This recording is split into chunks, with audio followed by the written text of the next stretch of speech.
shot it in the first transmission in '88.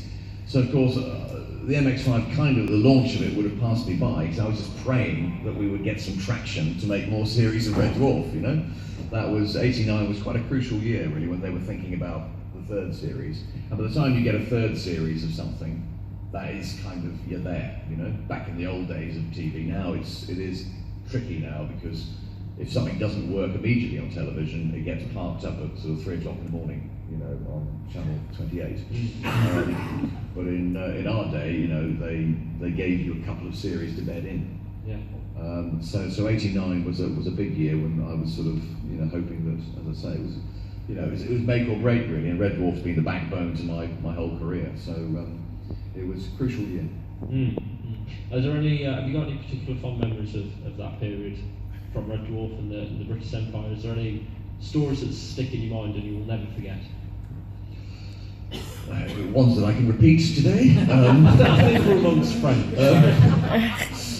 Yeah, look, I mean, the early days of Red Dwarf was in Oxford Road in the studios in Manchester, and they were, I mean, that was, as I say, the developing time, really. The first audiences we had, we didn't know, you know, no one really knew what this show was going to do, you know, who it was going to impress, who was going to like it. And I just remember thinking, this show is either going to nosedive or it's going to be a big cult success. So, you know, and I sort of was the end of Spitting Image, my time on that. So, you know, I just keeping my fingers crossed. And you know, there's lots of things about Red Dwarf through the series that I remember. Kissing Craig Charles is one of them. Is that a good memory or not? Well, it's a memory. I think we'd armed ourselves with polo mints and things, you know, me to keep down the lager and him to keep down the fags, you know. So the time it took between Ed Bye, the director, saying action and cut seemed like an eternity. But you know, we had to do it. It's art for art's sake. Yeah, I mean, there's lots of other things as well. I had a Volkswagen engined wind machine. And they sort of poured water at us. This is when I was sort of playing Rimmer's alter ego, Ace, who speaks like this and is brilliant at everything, and it was my chance to be sort of James Bond in a Red Dwarf context. And he's of course fixing, you know, a side of the ship or something with water being, you know, thrown at us, powered by this VW wind machine. And we kind of nearly drowned. But you know, the director said, "Yeah, it looks great. It looks great." And thanks, you know, we did. You know, Lister, I can't hold it anymore. Come and give us a hand. You know, and people just chucking, you know, globules of water at you. So it's not all glamour. No, showbiz. No, but your first foray into showbiz was through impersonations, wasn't it? Down in London, I believe, when you first started off on the Comedy Club too. Yes, that's how I first. When you come into showbiz television, you know, you've got an equity card first. So the first thing that I had to do was get that equity card. And the best way is to get a variety card, as opposed to doing, you know, months in repertory theatre. You get a variety card by doing a stand-up slot and getting paid to do that. So I did impersonations. I did impersonations at school, the teachers, and I knew they were okay, because one of the teachers we had at school, I wore his jacket for the show, his jacket he was never out of. And of course after that he had to buy a new jacket because he was ashamed ever to wear that jacket again. So when I got you know, into you know, doing a few jobs, retail, working in shops and things, dispatch riding, all this sort of stuff, I did got some impersonations together, and the first one I think was probably Kenneth Williams. Yes, you may remember. Yes, I do have you see. Oh no, my true voice is the posh voice like this. Then the Mrs. Brown voice like that. Still Mrs. Brown. Infamy, they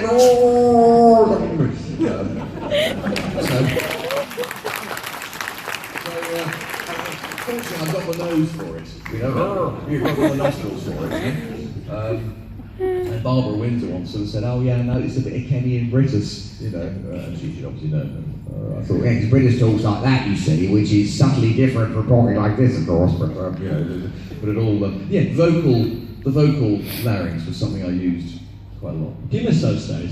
Because you seem to enjoy doing those impersonations. Just seeing you come to life then was fantastic. I'm sure, you know, many people out there remember those days like Red Dwarf and the British Empire.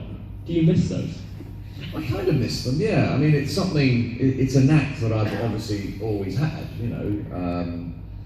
When I hear people on the radio, I think, I wish you were more famous, you know, because I can do a carbon copy of that voice. Yeah, I mean, I miss the excitement of trying to get a new impersonation together, but once you're doing something like Red Dwarf or Britus, you know, you're locked into that, and you kind of just park the ability to do an impersonation or to do impersonations, and kind of think, you know, sometimes when you go back to it, you're a little bit rusty. Mm-hmm. So, but it's something of late that, you know, when I'm doing an after dinner like last night, I'll bring the impersonations out, and I mean, there's a time when everyone just looks at me and says, "Chris, they're so just old hat, those impersonations." But now they're kind of so old hat.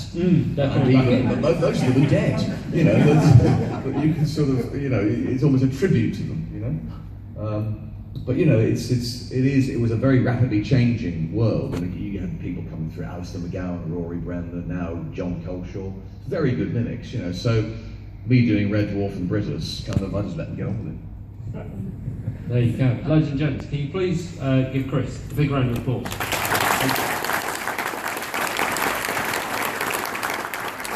It was great fun to do them on massive machines, massive engines, you know, even the practical classic stuff I did, I would never have had the opportunity to do them, so I've got Red Dwarf to thank really for all that. But yeah, any questions at all about anything you want in life as we know it? There you go, there's your challenge. You can even ask him questions on the MX5 if you like, and how you fit something else. We'll start with you, sir. Where's Robbie? I need Robbie. Hello, Chris. My name's Chris. Two Chris's. Any more Chris's in the room? Oh, there are as well. Massive fan of Red Dwarf. Massive fan. Who would win a fictitious fight between Ace and Lord Flashheart when there was a Blackadder character, or similar characters, and what vehicle would they drive off in the winner? Fantastic question. What? I remember that one. So Flashheart in Blackadder, of course, played by the late lamented Rick Mail. Great talent. I'm not just saying that. He really was I worked on the Young Ones, a very small scene, and Rick Mail was all those tributes to him. They were right. He was a constantly creative comic mind, and one of the best people to come out of that era, and a real tragedy that he's lost in many ways. But you know, he was I mean, that Flashheart performance, I mean, even Rowan Atkinson kind of stood back and said, the stage is yours. I'll just sit here and mumble my lines while you take all the glory. And Rick Mail kind of did in those, I mean, swashbuckling performance. And Ace, from my own point of view, was probably, I mean, not so loud, let's say, not so much sort of external energy, sort of, you know, there wouldn't be a sort of force 10 gale coming in. Which just as full as himself. Just, yeah, okay, just, thank you. Wasn't that? Yeah, I mean, Ace, I mean, a talented guy, and pretty full of himself. And I think in a fight between Ace and Flashheart, I'd let him use all his energy first, then I'd hit him with a nice right hook. Just, Ace has got a special thing where he just sort of gets you under the throat like that, and you sort of die instantly.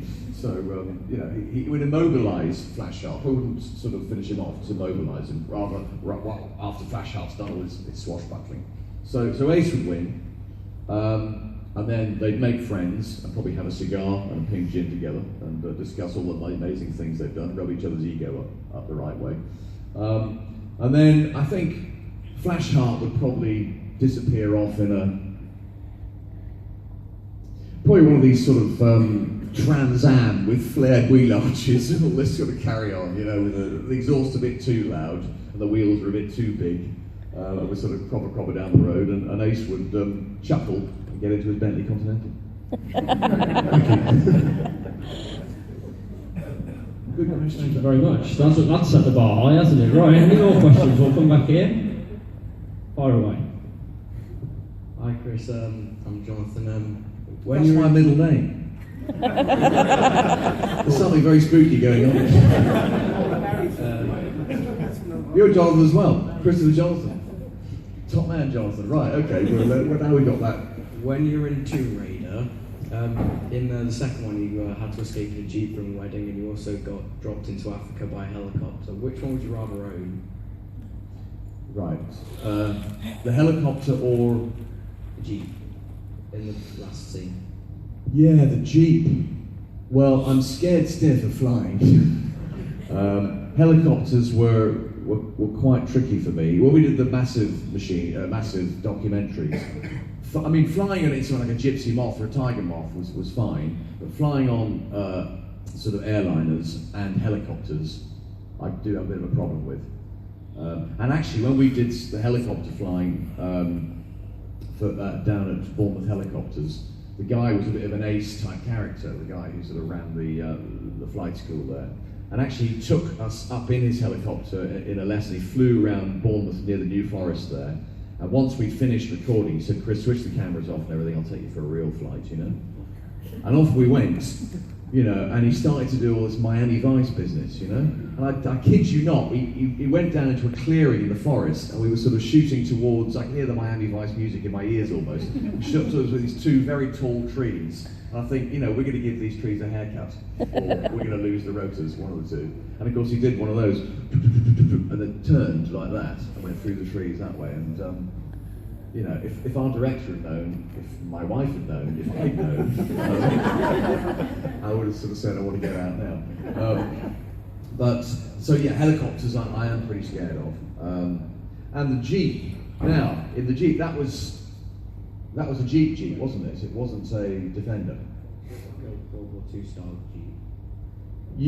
Yeah, sort of General Motors Jeep, yeah. Yeah, a sort of development thereof, yeah, of the Willis Jeep, yeah. Yeah, I'll go for the Jeep. Sell it and get an MX5.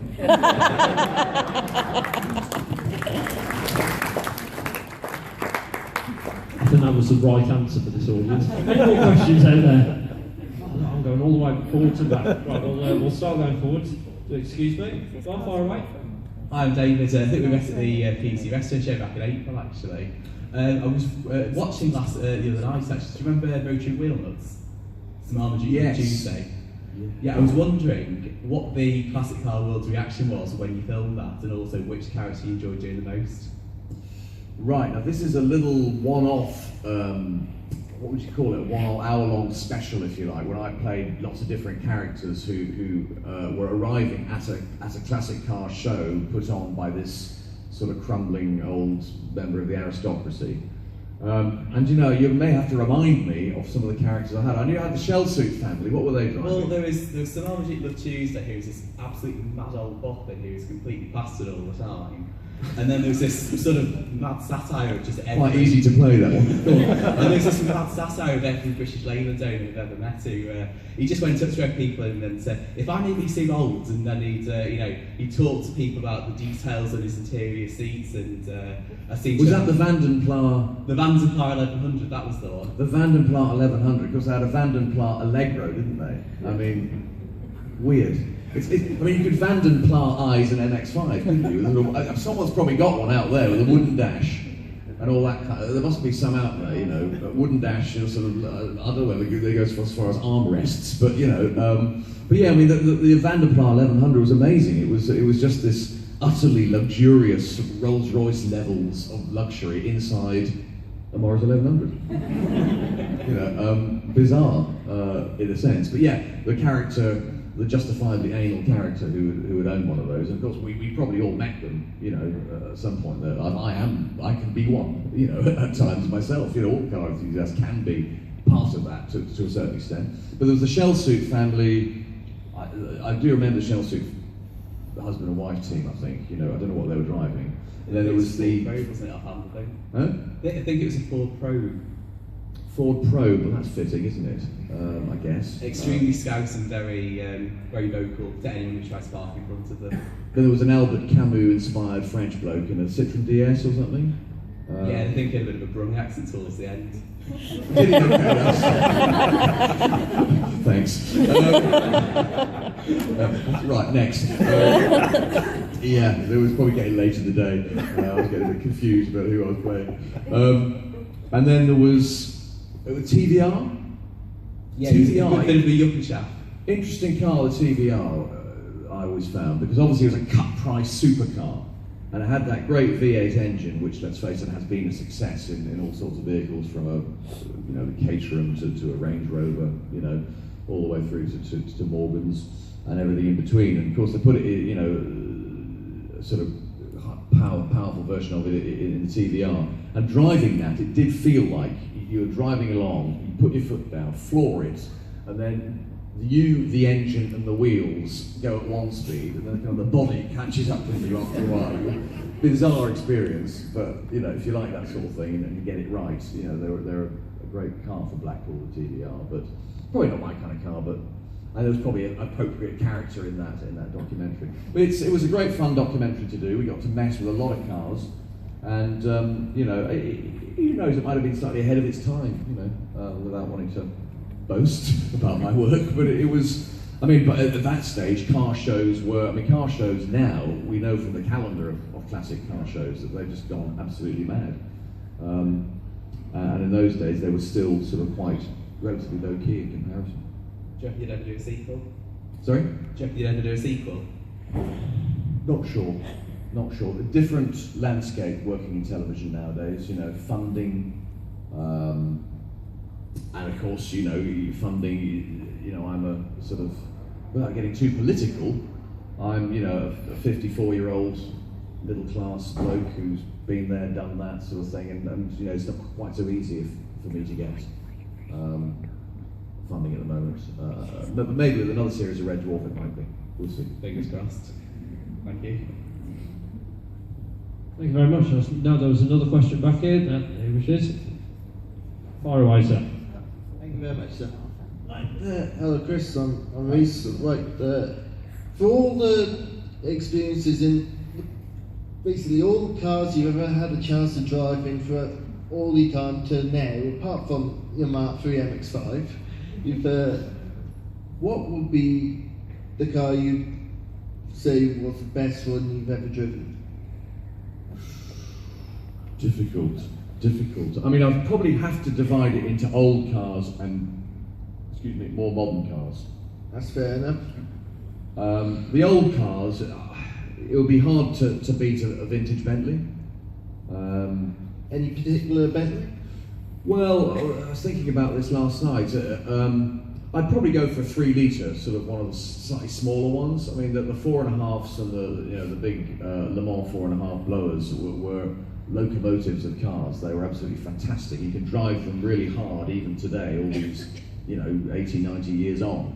But the smaller car will be with a car for me. But also then, having said that, the thing about if you drive vintage Bentleys, they're quite noisy cars. If you drive them any long distance, a lot of people say, actually, you're probably best to take a sort of late Silver Ghost, which got the sort of quietness of the Rolls Royce over a long journey. It would be something, it would be maybe a vintage Bentley or a Ghost. I couldn't really decide which.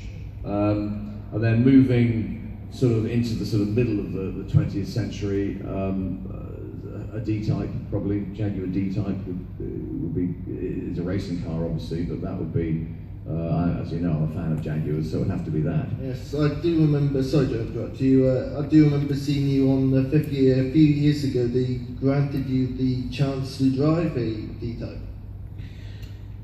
Yes, yeah, I think it was for 5th gear, I drove the Mike Hawthorne long-nose car, I think, works car, down at Chobham, Kinetic, I think it was, and it was, it was, you never know what speed you're doing, because there's no speed on so, but you sort of know what revs you're doing, and we went, it was a nice, good day that day, and it was, I drove it as hard as I dare, any historic car, but that was great fun. And I've had the privilege of driving Simon Kidston's production D-Type in a little film that I did for him. So if you ever want to see that, it's on Simon Kidston's. It's called D-Day.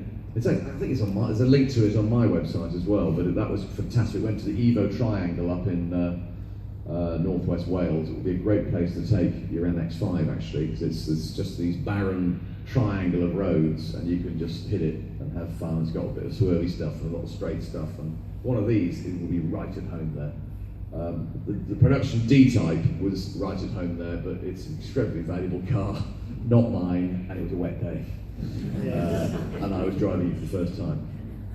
So yeah, well, Simon wanted me to drive it, through Coventry and up through Church Stretton up to North Wales, but I thought no, because of course it's got the racing clutch, and you can't sort of it's in or out, and so through town was a little bit of a headache. But on the open road, obviously, you got to get an impression of the bravery and the loneliness, in a sense, of what it must have been like as a Le Mans driver in those days.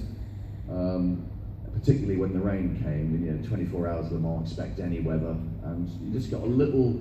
Just for 1 nanosecond, I got to feel what it was like, maybe for some of those drivers out there, with someone right up here, what. In this case, it was I don't know what it was an Audi estate with 2 mad Italian cameramen in it, shooting.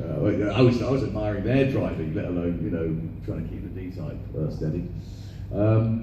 So yeah, so D-Type, and then coming right up to date, relatively speaking, apart from the Mark III MX5, Bugatti Veyron, which was... You drove one, have you? Yeah, I drove one for Massive Speed. Yes, of course, sorry. We did the old Bugattis. The old Bugattis are lovely, they're precision instruments, but for me, they're kind of... Again, they were, in any sense, in a sense that they had built-in likeness. They were sort of almost predating the Colin Chapman idea of building in likeness to the Lotus cars, which of course is all part of the MX5 concept. But Bugatti back in the pre-war days were doing that, as a sort of development from, say, the things like Panhards, those big old chain-driven, 15-litre 4-cylinder things, that just didn't handle at all, which had sort of like these Victorian sort of sofas as seats, the Chitty Bang Bang era. Then the Bugattis obviously looked and said, well, let's be sensible about this. Have smaller engines and built-in lightness and handling. But for me, for that era, I prefer the big muscular engines and the sort of heavy chassis, really. But the Bugatti Veyron, amazing piece of kit, really. Just stick it in D, put your foot down, and fly. And the thing about the Veyron was stopping it. I was probably most impressed by the way it stopped than the way it went. I got up to about 233 kilometres when I dared flick my eyes down to the speedo. This was in the rush hour in Molsheim, near the Bugatti factory as well. And next to me was Henri-Pierre Lafrenal, the I can't remember his name exactly, but he was an ex-French motor racing driver, which if you go and buy a Veyron, he talks you through the car and shows you the do's and don'ts and demonstrates what it can do and everything. And he just kept saying to me, and I kept saying, what? Slow down. I kept wooing, and of course it was in the rush hour in Molsheim, and the trucks looked as if they were standing still. Then of course we had, Mr. and Mrs. Brittus from Molsheim in their Opel Kadett saying, oh, they're out testing the Veyron again, I'm going to wreck their day. And they sort of pull out right in front of you. Well, that happens, you've got to hit the pedal on the left, as it were, with your right foot. And when it stops just beautifully, having been in my NG and TR2, with the you stop, and you can expect all sorts of behaviour. But this thing just stopped perfectly. And of course, the Veyron's got that technology where the faster you go, the wing at the back lifts and it sort of forces the car down onto the ground to sort of make the road holding and handling even better. So it's, something like 4 turbochargers, 9 radiators. The factory where they assembled them was cleaner than many hospitals, which may not be hard,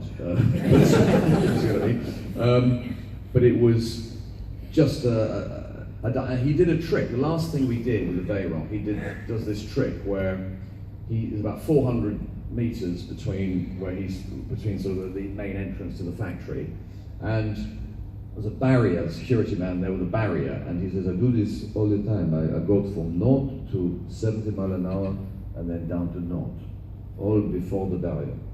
Every time I do it, he lifts the barrier. He don't think I'm going to stop.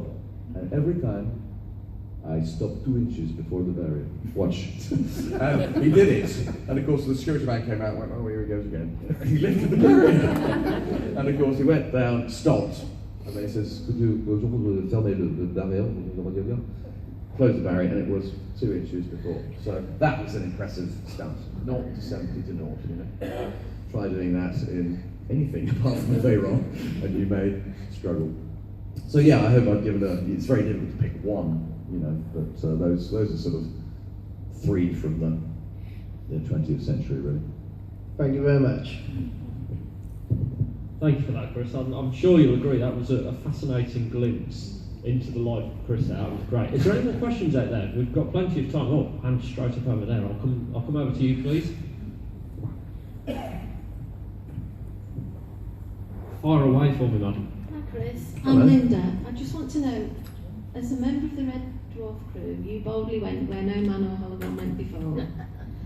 But as Chris Barrie, I know you said you don't like flying. Hang on, wasn't that Star Trek? No. Sorry, yes, I'm ruining the flow of your question. But as you, I know you said you don't like flying, but if you had the opportunity to take a seat on Mr. Branson's spaceship, would you take it? Another good question. Another good question, and I haven't fully ever thought that through. Because what an It would depend on a lot of things, to be honest. And to say no would seem like a very negative response, wouldn't it? But right at the moment, I'm not sure whether I would. No, I'm afraid. No, I'm a little bit safe like that. Maybe when I was 25, I probably would have jumped at it. But just right now, you know, I'm not sure I would. I mean, of course, they had all the space shuttle adventures, and of course now, you know, India, they want to go to Mars. You know, we have, of course, the man on the moon, Armstrong on the moon, and you know, there's all that controversy about whether they even got to the moon. I don't know whether you saw that documentary, but you know, how did they get past the Van Allen stratosphere without melting? You know, look at the shadows on the moons, on the lunar surface from 1969. I mean, the more you look at those, the more you start thinking, the conspiracy theorists have got a point here, you know? So space travel to me, and you know, as I say, they did do the space shuttle, which of course, you know, had its problems, and it's not routine. It was never routine, I don't think. So no, I'm afraid it's a struggle for the wife to get me on an Airbus A320 to, you know, Faro in southern Spain, let alone Portugal, let alone the space shuttle. So I'd let a few people go first. Me too. Yeah, that's, you know, I may play Ace and everything, bold space adventurer where no man goes, but yeah, Chris Barrie, no, you can go first. I know there's a couple more hands up over there, down front. Have you ever been a star in a reasonably priced car on Top Gear? And if so, what's it really like? You didn't? No. I've never been asked.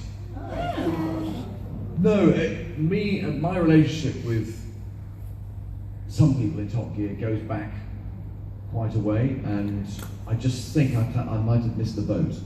The time when I may well have been asked kind of came and went, and there was something which I can't really talk about, unfortunately, that happened.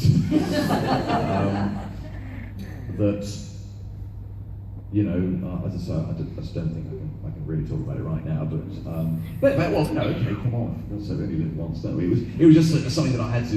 They did a live show once, Top Gear, and I think they were doing a similar thing with a Pontiac or something. I can't really remember the details of it, but I was asked to come and do that at quite short notice, which might have led to star in a reasonably priced car, but I'd already agreed many months before, on the day they wanted me, to do a special needs school near where I live. And they said, Chris, do you want to drive a Pontiac around, Brands Hatch? Would you want to, go to a special needs school? I went, well, no, I've committed to special needs school. That's what I'm doing on that day. So it is. And after that, I think maybe they said, well, why not ask him back? I don't know.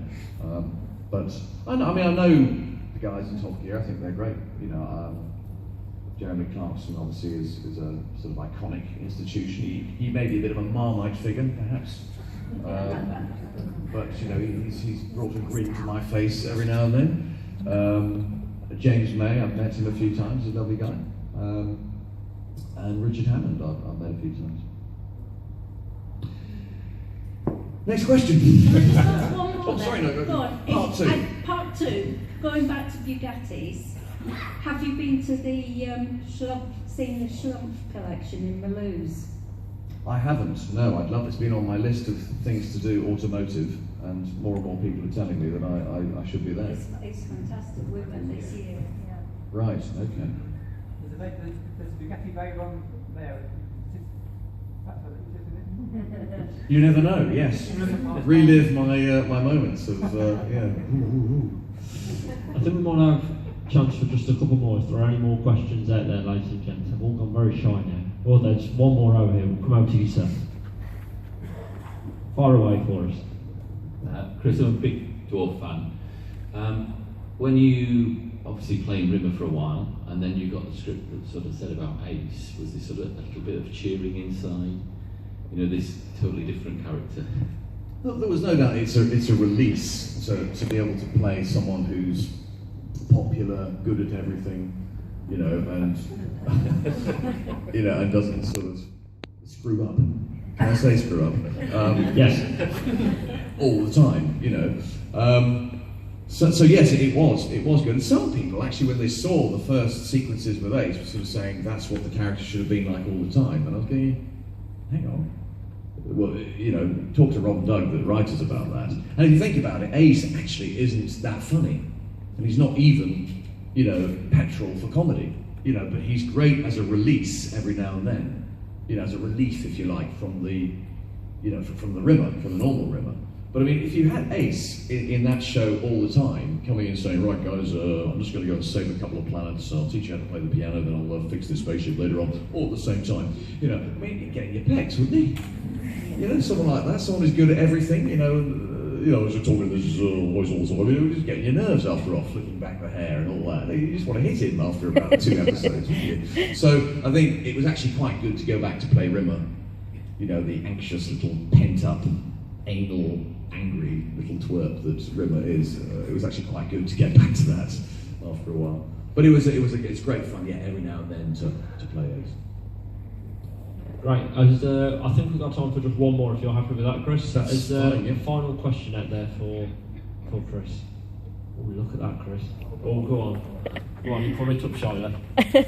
Hi. Is it true that some of your cars were in the Tomb Raider film, in the garage scene, with all the classic